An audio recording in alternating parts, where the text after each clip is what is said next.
Olá, queridos amigos, nós vamos juntos aprofundando a terceira edição do Missal Romano, reformado pelo Concílio Vaticano II. Como são importantes as suas perguntas, as suas considerações.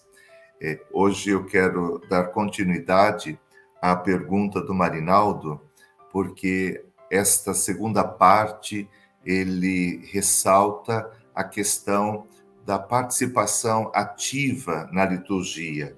Então, na segunda parte da sua pergunta, ele diz melhor, em assembleia, posso manifestar o louvor com meus braços e bater palmas quando for conveniente?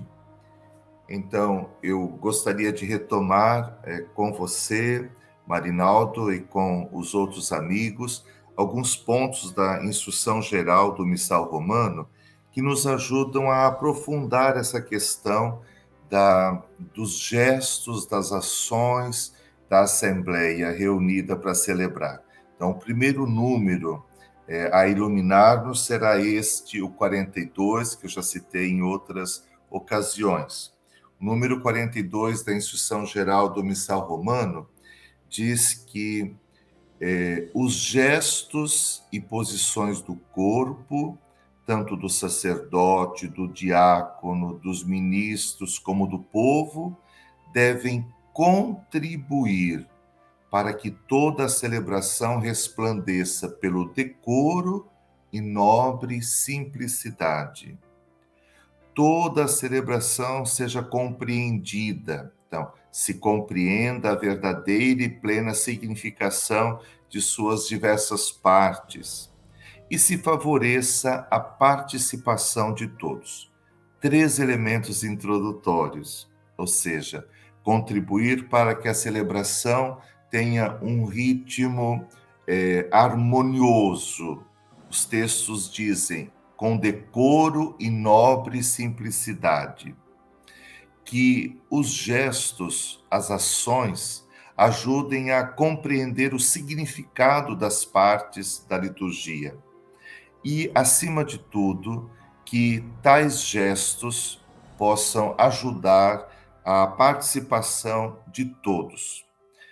É claro que isto tem critério, então o primeiro critério é seguir o que a própria instrução geral do Missal Romano diz a respeito dos gestos, quando, como realizá-los.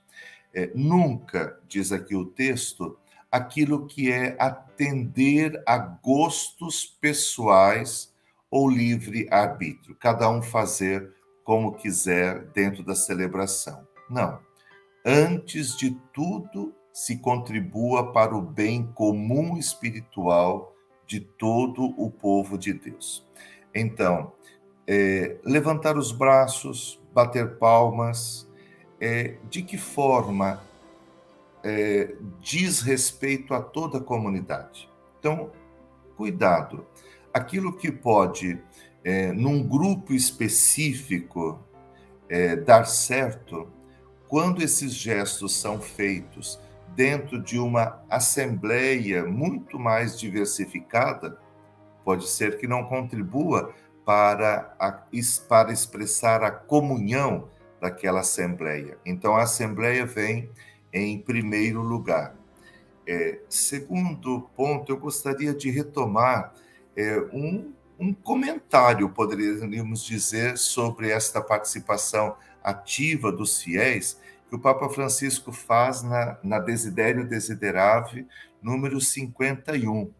Ele diz que, pensando os gestos e palavras que pertencem à Assembleia, então reunir-se, caminhar em procissão, sentar-se, levantar-se, ajoelhar-se, cantar, silenciar, aclamar, olhar, escutar, compreende-se as diferentes e muitas maneiras com as quais a Assembleia se mostra um só homem, citando Neemias 8:1.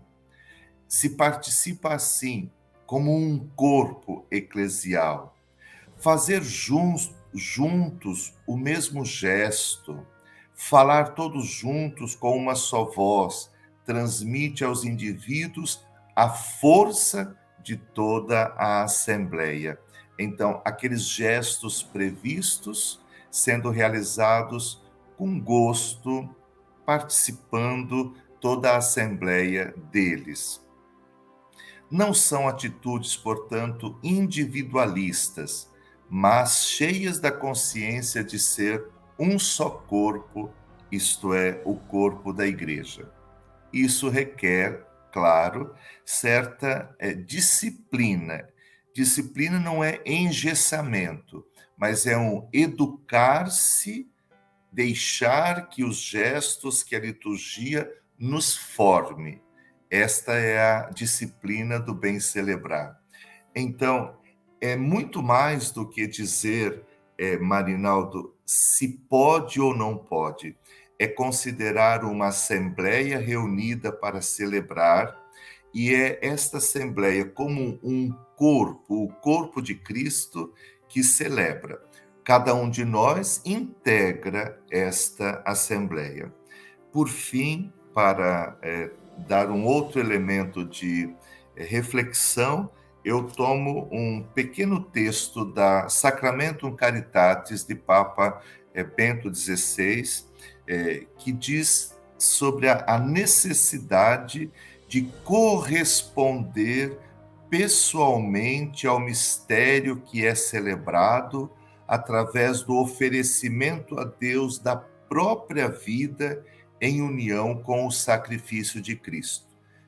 Participação frutuosa é esta correspondência pessoal entre o que celebramos e a nossa oferta a Deus. Com Cristo nos oferecemos ao Pai.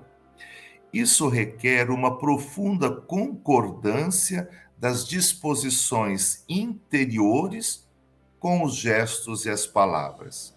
Se esta concordância faltasse, as nossas celebrações, por muito animadas que fossem, arriscar-se-iam a cair no ritualismo. Então, estes três elementos, não citei o número da Sacramentum Caritatis, número 64. Estes três números da Instrução Geral do Missal Romano, número 42, Desidério Desiderave, número 51, e o último, Sacramentum Caritatis, número 64, nos ajudam a compreender se é conveniente, como você termina a sua consideração, bater palmas, expressar-se com outros gestos que não estão previstos na tradição do Missal Romano. Ok? Então, alguns elementos para vocês todos refletirem. Queridos irmãos, também neste dia abençoo vocês, em nome do Pai, do Filho e do Espírito Santo. Amém.